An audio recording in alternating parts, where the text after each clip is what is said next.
Friends, ഇന്ന് എത്തിയിരിക്കുന്നത് നമ്മൾ തന്നെ ഇന്ത്യയിൽ തന്നെ നമ്പർ 1 ഇൻഡസ്ട്രികളിൽ തെലുങ്ക് ഇൻഡസ്ട്രിയിൽ നിന്ന് വന്ന അതിഗംഭീര സയൻസ് ഫിക്ഷൻ ചിത്രമായിട്ടുള്ള കൽക്കി എന്ന ചിത്രത്തിൻ്റെ റിവ്യൂമായിട്ടാണ്.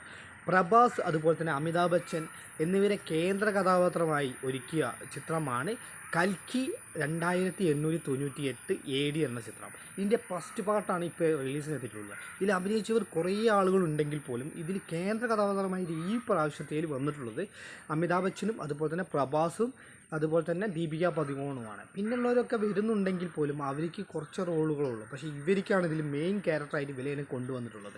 ഈ ചിത്രം പറയുന്ന സ്റ്റോറി എന്ന് പറഞ്ഞാൽ വർഷങ്ങൾക്ക് ശേഷം നടക്കുന്ന ഒരു സ്റ്റോറിയും അതുപോലെ തന്നെ നമ്മളെ മഹാഭാരതം എന്ന നോവലൊക്കെ ഇല്ലേ, അതിന് നടക്കുന്ന സ്റ്റോറിയും തമ്മിൽ ടച്ചായിട്ടാണ് പോകുന്നത്. മഹാഭാരതം എന്ന സ്റ്റോറിയിലാണ് സ്റ്റാർട്ടിങ് തുടങ്ങുന്നത്.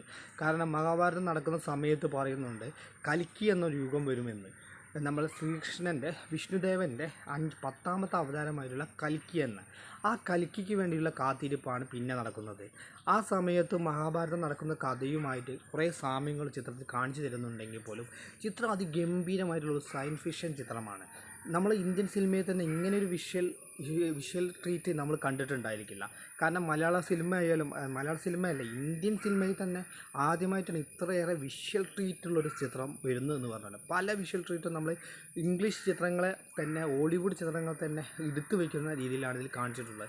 അതിഗംഭീരമായിട്ടുള്ളൊരു ചിത്രം തന്നെയാണ് കൽക്കി. തിയേറ്ററിൽ തന്നെ പോയി തീർച്ചയായും കാണേണ്ട മസ്റ്റ് വാച്ച് ചിത്രമാണ്. ഇതിൽ അഭിനയിച്ചവർ നമ്മുടെ മലയാളത്തിൽ നിന്ന് ദുൽഖർ സൽമാനുണ്ട്. പലവരും ഇതിൽ അഭിനയിക്കാൻ എത്തിയിട്ടുണ്ട്.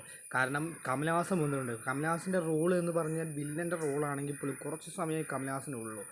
ആ റോള് കമലഹാസൻ്റെ അടുത്ത ഈ കൽക്കി എന്ന ചിത്രത്തിൻ്റെ 2ാം ഭാഗമുണ്ട്. അതിലേക്കാണ് കമലഹാസൻ്റെ റോള് ഫുള്ളായിട്ട് വരുന്നത് എന്ന് തോന്നുന്നു. അതാണ് ഇതിൽ അവസാനം കാണിച്ചു തരുന്നത്. പടം അതിഗംഭീരമായിട്ടുള്ള പെർഫോമൻസാണ്. പ്രഭാസ് ആയാലും അമിതാഭ് ബച്ചൻ ആയാലും ദീപിക പദുകോണും ഒക്കെ കാഴ്ചവെച്ചിട്ടുള്ളത്. അതുപോലെ തന്നെ കീർത്തി സുരേഷിൻ്റെ സൗണ്ട് ഇതിലുണ്ട്. ദുൽഖർ സൽമാൻ ഒരു ചെറിയ പോർഷൻ മാത്രമേ ഉള്ളൂ. അത് ഗംഭീരമായി ദുൽഖർ സൽമാൻ ചെയ്ത് വെച്ചിട്ടുണ്ട്. അതുപോലെ തന്നെയാണ് ഓരോരുത്തരും. വിജയ് ദേവരകൊണ്ട വരുന്നുണ്ട്, അതുപോലെ നാനി വരുന്നുണ്ട്. ഇവരിക്കൊക്കെ ചെറിയ ക്യാരക്ടർ മാത്രമേ ഉള്ളൂ. പക്ഷേ അടുത്തതിൽ അവർക്ക് ക്യാരക്ടർ ഉണ്ടോ ഇല്ലേ എന്ന് നമുക്കറിയാൻ കഴിയില്ല. അടുത്ത ചിത്രം ഇനി എന്നാണെന്നും അവർ പറഞ്ഞിട്ടില്ല. കണ്ടിന്യൂസ് ഉണ്ടാവുമെന്ന് മാത്രമേ പറഞ്ഞുകൊണ്ട് ഈ പടം അവസാനിപ്പിക്കുന്നത്. തീർച്ചയായും പോയി കാണേണ്ട ഒരു ചിത്രം തന്നെയാണ് കൽക്കി. 3 മണിക്കൂറും 56 സെക്കൻഡുമാണ് ഈ ചിത്രത്തിൻ്റെ ദൈർഘ്യം എന്ന് പറഞ്ഞത്. അതുകൊണ്ട് തന്നെ കുറേയേറെ ദൈർഘ്യം ചിത്രത്തിനുണ്ട്. പക്ഷെ നമ്മൾ ആദ്യം കാണുമ്പോൾ ചിത്രം നമുക്ക് അങ്ങനെ വലിയ ഇതില്ല. അപ്പോൾ ഒരു സയൻസ് ഫിക്ഷൻ ചിത്രം കാണുന്ന രീതിയാവും.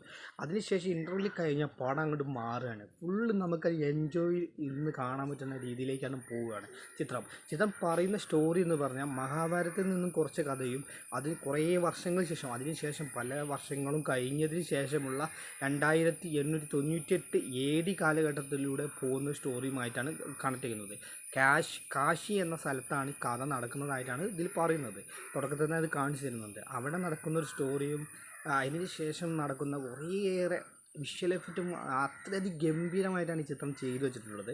ഈ ചിത്രം തീർച്ചയായും നിങ്ങൾ തിയേറ്ററിൽ തന്നെ പോയി വാച്ച് ചെയ്യണം. അതിഗംഭീരമായിട്ടാണ് നാഗ അശ്വിൻ സംവിധാനം ചെയ്ത ഈ ചിത്രം വെച്ചിട്ടുള്ളത്. അതിഗംഭീരമായിട്ടുള്ള നമ്മളെ വിഷ്വൽ ട്രീറ്റാണ് ഈ ചിത്രം എന്ന് പറഞ്ഞത്. തിയേറ്ററിൽ തന്നെ പോയി കാണാൻ മാക്സിമം ശ്രമിക്കുക.